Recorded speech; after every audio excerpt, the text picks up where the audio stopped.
So my name is Durga Singer. I'm an associate professor in pediatric endocrinology at the University of Michigan. I also have a basic science lab and am in physiology here.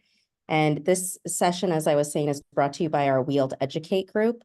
We've been trying to take feedback from all of our Wheeled members and for those that are part of our diabetes, obesity, nutrition community to get a sense of topics of interest as people advance in their career development. And I had recently had the opportunity to meet Dr. Michelle Kimple, and we were talking about kind of her experience and her navigation of mental health diagnosis as a faculty member. And I thought it was a wonderful opportunity for an amazing scientist to describe that experience. And so just to give you briefly, Dr. Kimple is a faculty member in the Division of Endocrinology and Diabetes and Metabolism with the within the Department of Medicine. She has an affiliate appointment in the Department of Cell and Regenerative Biology and has several roles focused on basic science, development of career paths, engagement with trainees, including T32 to faculty, and is engaged in professional organizations. Her research is really focused in the diabetes space on understanding how beta cells of the pancreas respond to nutrient and hormonal stimulation and affect physiology. But today, she's going to talk to us specifically about her journey. And as I said, for those of you who entered after I got started, we're going to record the first part. I'll stop the recording for Q&A so people can feel free to discuss and ask questions freely. And Michelle, I'm going to go ahead and pin you before you get started here. Sure. Well, thank you, Durga, for the invitation to speak at this Wheeled event. Like Durga said, I'm an associate professor of medicine at the University of Wisconsin-Madison. I'm primarily involved in research. That's, I think, 80% of my job, and then another 15% for teaching and mentoring, and 5% for administrative duties. So there are probably several of you out there that are sort of like me in similar careers. But I just wanted to say before I start that my specific experience is with being diagnosed with bipolar disorder and ADHD, but I feel like my experiences and challenges and sort of what I've done to overcome them are just more broadly applicable to, especially to women faculty and those who suffer from any mental health challenges or burnout, because I've experienced both of those. So I guess just to start out, so I've known that I wanted to be tenure track faculty ever since I was an undergraduate research assistant, and I was like laser focused on what I needed to do to achieve that career goal. I loved being at the bench and knew that I wanted to make that part of my career. And so I did my undergraduate at Michigan State University, and then I moved to UNC Chapel Hill for grad school. And I worked in an X-ray crystallography lab. And my mentor sort of vacillated between being supportive and sort of not supportive. So it was a little bit of a challenging environment at times. I definitely overworked myself. That mostly came from my side. But you know, there was a little bit of pressure to really put in the hours. And in hindsight, that's when I suffered my first bipolar episode. But I went from being able to work with just a couple hours of sleep a night to just crashing into a severe depression. And when I saw a psychiatrist at the Student Health Center, they diagnosed me with depression and anxiety. And I was on antidepressants until I turned 40, which is sort of when this whole the rest of the story starts. Um, and they helped, but I never felt like completely mentally stable. I didn't really know how to explain what was wrong, but I felt like I was different than other people. And um, so that was always something that stuck in my mind, like maybe I have some sort of a flaw or there's, something missing in me that um that other people don't have to deal with. But I guess, where the whole sort of impetus for me doing these sorts of discussions starts was back when I was in 2016 and 2017. I was an assistant professor and I had to submit my dossier for promotion to associate professor in fall 2017. And that year I also had to submit the first renewal application for my R01 grant, which is like having an R01 is the gold standard for promotion for tenure track faculty. So I had these two big stressors on my plate, and then I also had some significant personal life stressors. And I've realized in hindsight, whenever I've had some sort of a bipolar episode, it has to be a combination of professional and personal life stress that I sort of don't really have control over. Um, so so yeah, during that time I was preparing my dossier for promotion, working on a grant. I was making the rounds, giving invited talks and networking, trying to sort of get my research out to those potential external letter writers that were going to have to provide a letter of recommendation for my promotion.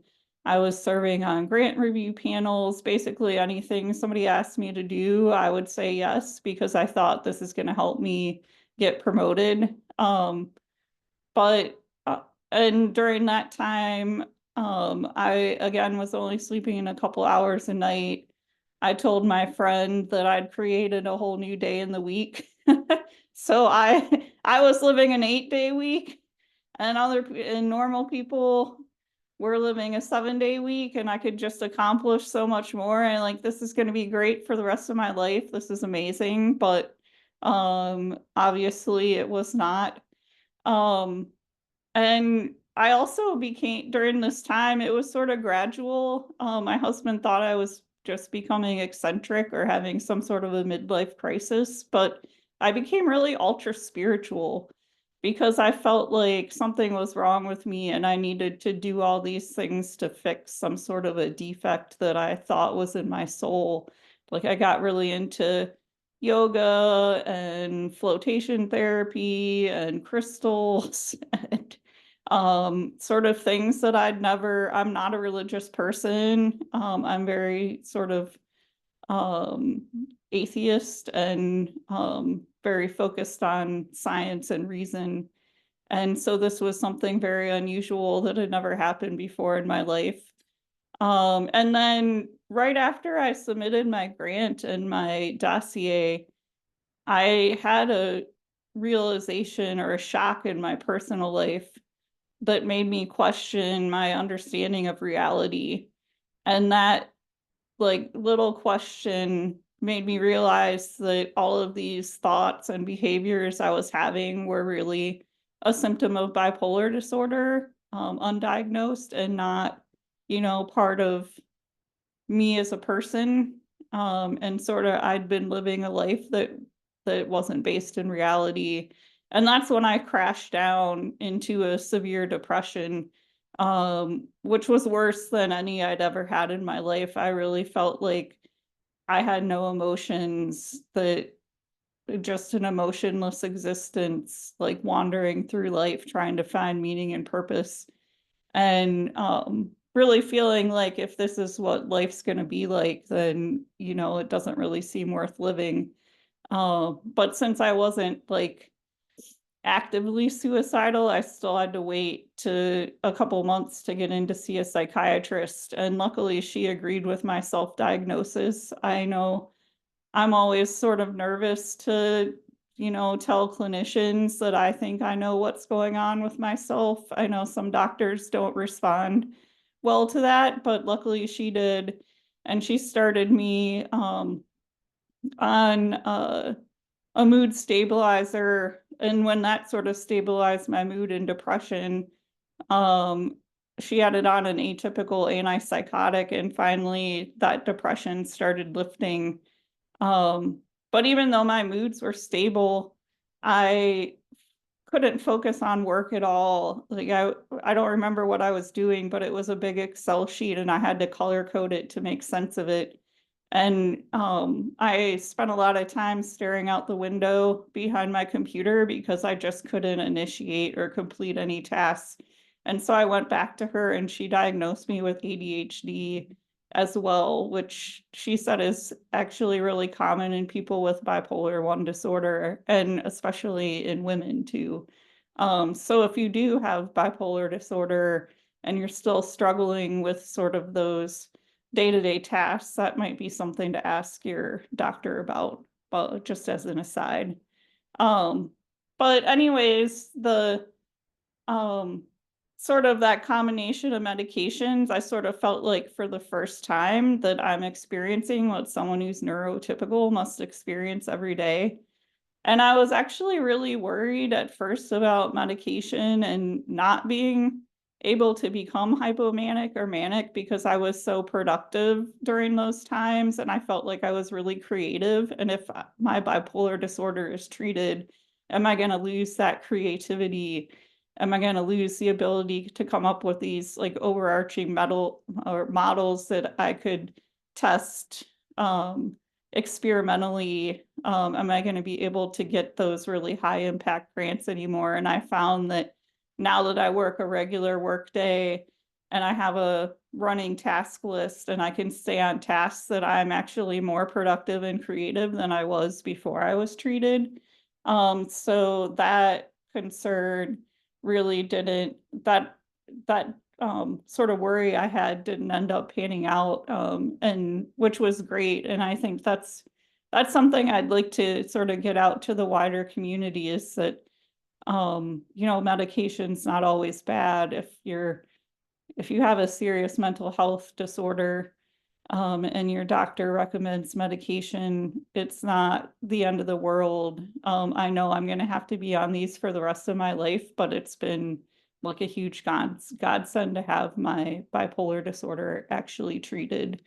Um, but one of the things that I've noticed is that even though my moods are stable, I'm still really susceptible to stress. It doesn't mean that I can't go up and down. It's just not as severe. And it tends, when I do have stress now, it tends to put me more into depression, which makes it really hard to sort of complete my essential job duties. And so I ended up going to the because bipolar disorder and ADHD are disabilities.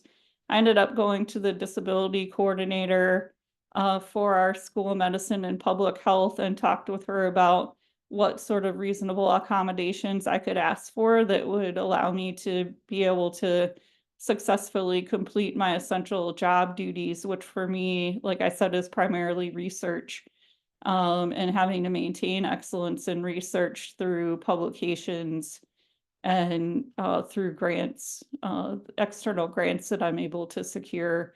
And we talked about if I had an administrative assistant who could take on some of those tasks we all have to do, like filling out doodle polls and scheduling meetings, making sure your staff are up to date on all their trainings, something you don't need a PhD to do, that would really help me to focus on those essential responsibilities. And so I had to get a letter from my doctor asking for, or saying why I needed these accommodations. And then the coordinator sort of prepared all the paperwork and submitted it to my department.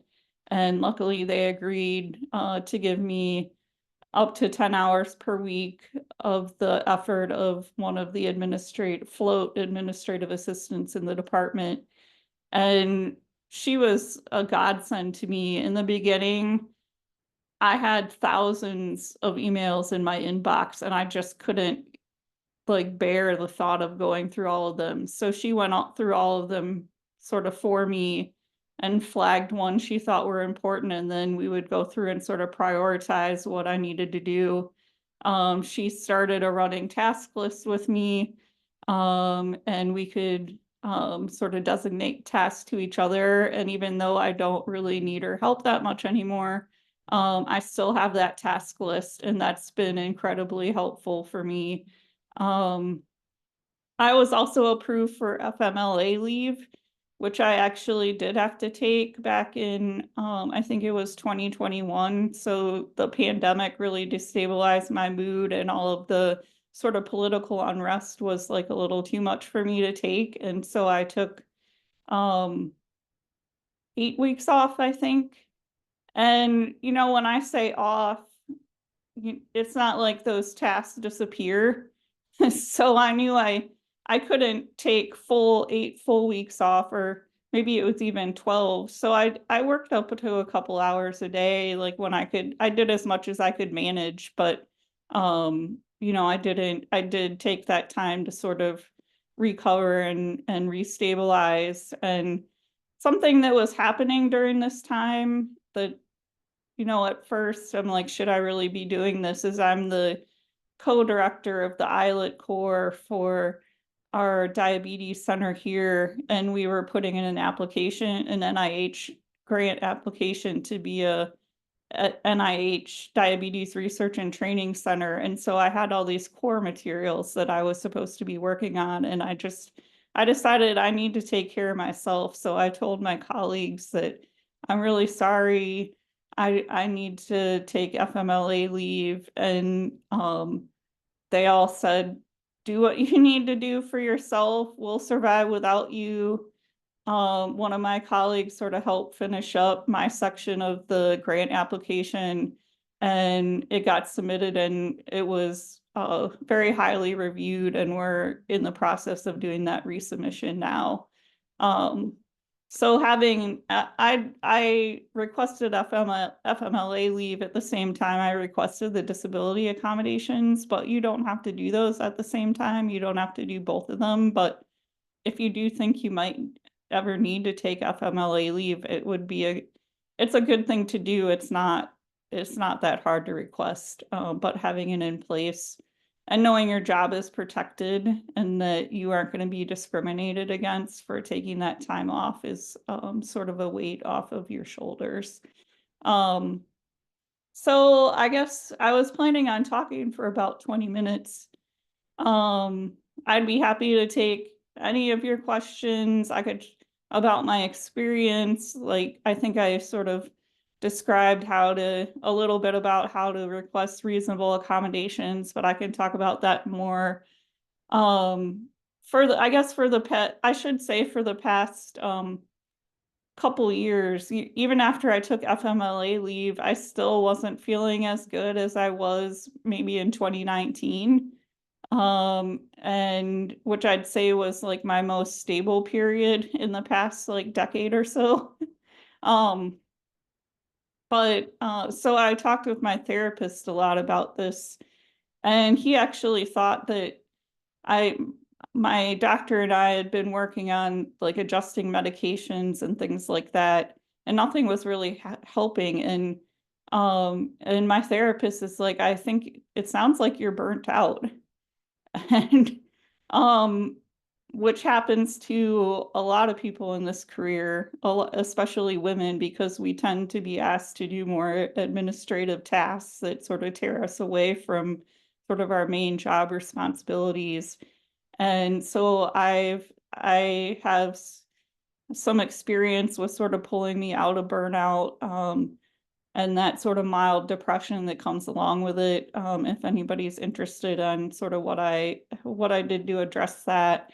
Something I've really been passionate about is moving up in leadership, and I do have some leadership roles now. So I could answer questions about how I've managed to have these leadership positions, knowing in my head that if I stretch myself too thin, that my mental health is going to suffer, and sort of what plans I have for the future as far as like progressing further in leadership. And just like my situation is, I'm a tenure track faculty member. But again, I think that, women in science and medicine and biomedical research, like no matter what career we have, I think we suffer from some of the same things, the same sort of stressors and career burnout and sort of mental health destabilization. So I could talk about things like more general too, or really any other topic that you might think I'd be able to speak about. So I'd be happy to take any of your questions. And Michelle, I'll go ahead and stop the recording now so that we can have more of a discussion if people would like to. And I see a question in the chat as well.